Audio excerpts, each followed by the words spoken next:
Hindi po mariresolba ang problema ng bansa sa pamamagitan ng ayuda. Ito na lamang po ang pinangangalandakan ng isang team na tumawag sa amin na Team Suka. Yung ayuda po ay economically unsustainable. It is politically conflicted and it is emotionally disturbing. Bakit po? Hindi po ganito ang paraan para palaguin natin at ibangon natin ang ekonomiya ng ating bansa.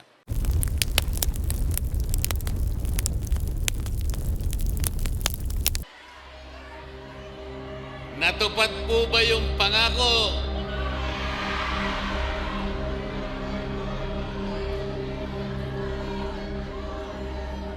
Ang presyo po ba o singil ng kuryente ngayon ay mababa sa ating bansa?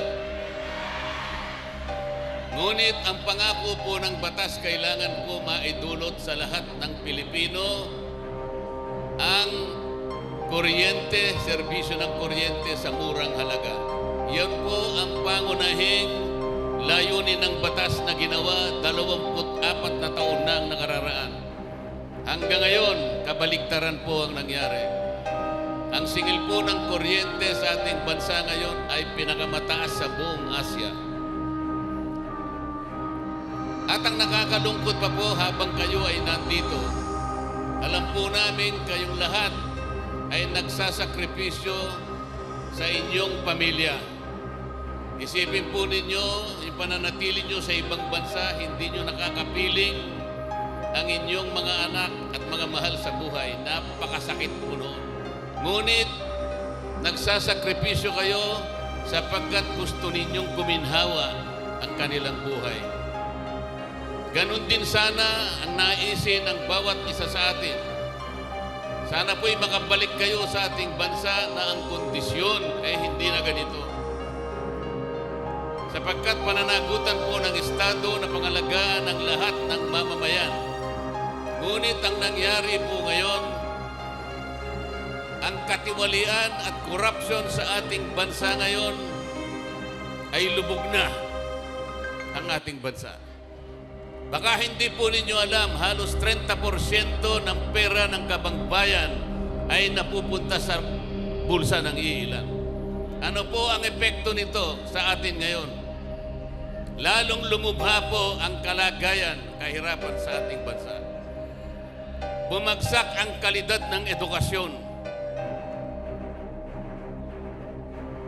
Bumagsak din ang kalagayan ng ating public service, transportation, communication, pati po yung pangkalusugan, wala na rin.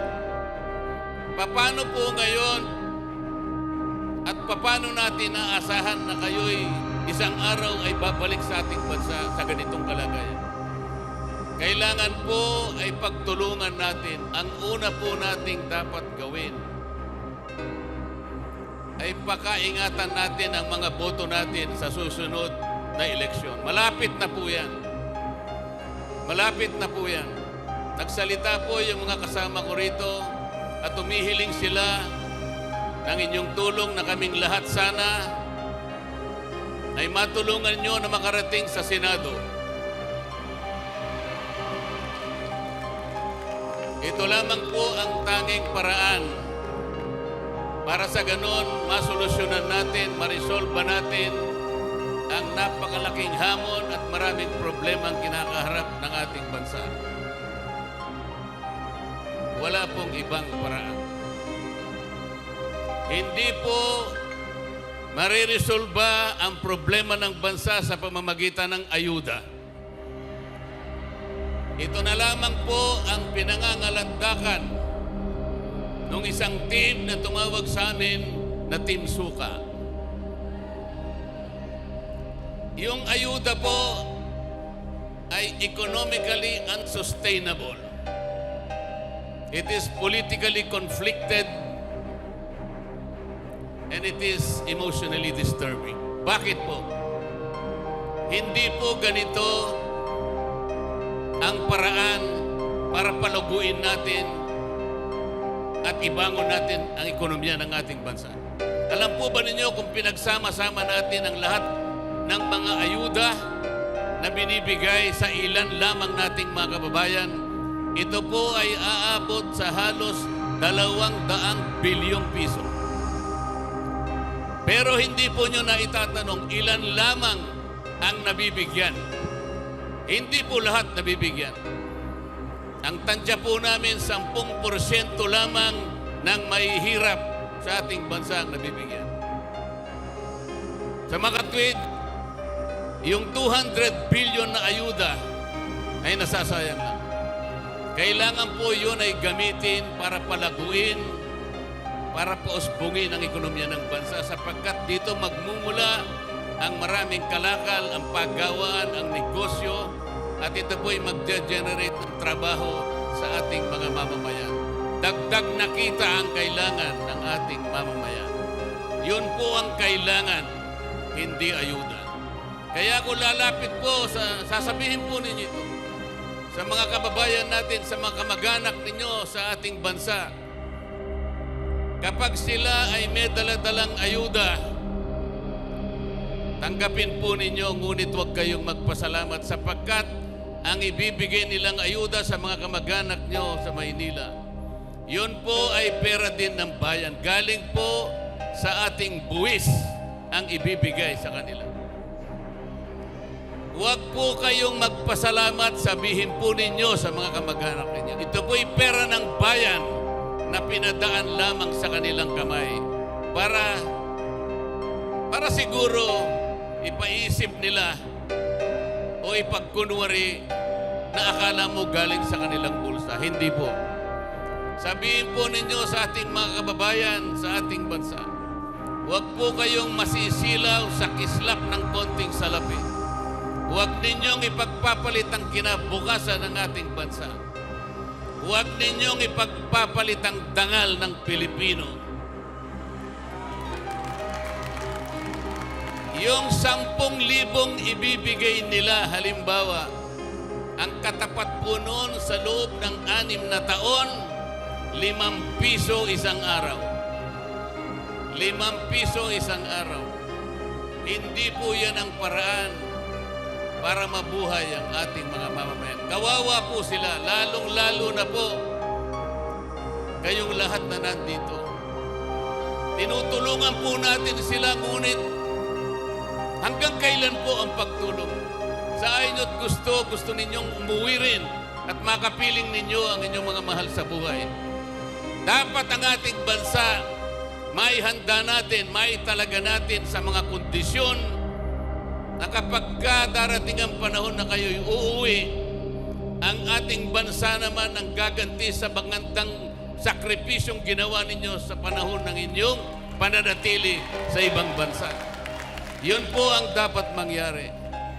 Dapat makapiling ninyo ang inyong mga mahal sa buhay sa lalong madaling panahon.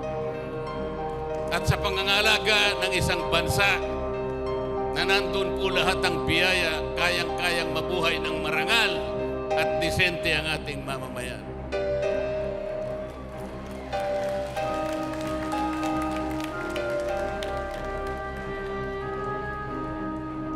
Ako po, nagsakripisyo din. Dahil po sa aking kagustuhan na maitanghal natin ang katwiran at ang mga tuntunin namin sa House of Representatives. Nagalit po lahat sa akin, ang lahat ng leaders ng House of Representatives sa pangunguna po ng aming speaker. Ayaw kong sumali noon sa paghihiring, sa pagdinig, sa prangkisa ng SMNI sapagkat mali ang kanilang gagawin. Doon po unang nagalit sa akin ang leadership ng House of Representatives. Lalong-lalo na po nung dumating ang Quadcom. Lalong mali sapagkat walang gagawing mabuti kung hindi usigin, i-prosecute, i-persecute ang dating Pangulo ng Republika. Sa galit po nila sa akin, tinanggalan, hinubaran ako lahat ng committee.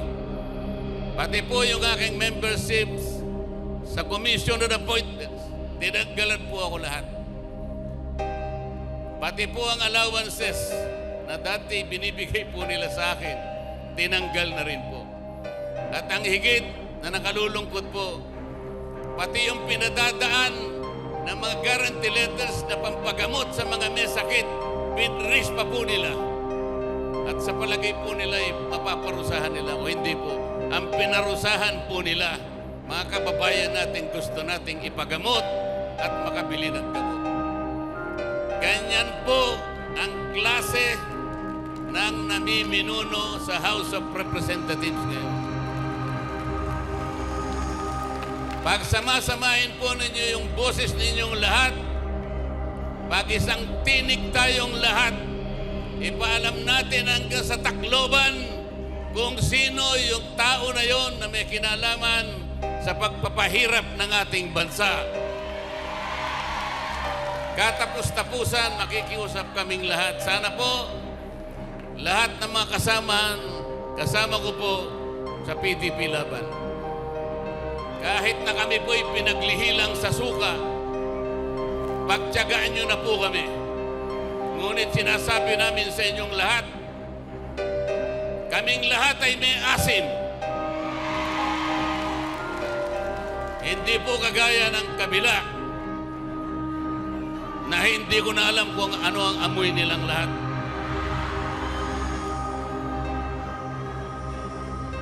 Salamat po sa dating Pangulong Rodrigo Duterte sa pagkakataong ibinigay niya sa atin para magkita-kita tayo sa araw na ito.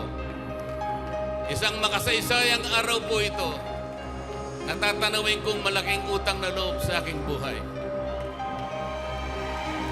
Itatala ko rin po ito na personal kong experience at hindi kakalimutan habang ako'y nabubuhay. Sana po kaming lahat ay makabalik sa lugar na ito para pagsaluhan natin ang ating pinagsamahan sa araw na ito. Lalong-lalo na po kung kaming lahat ay babalik dito bilang ganap na senador ng ating Republika. Maraming salamat po sa inyong lahat.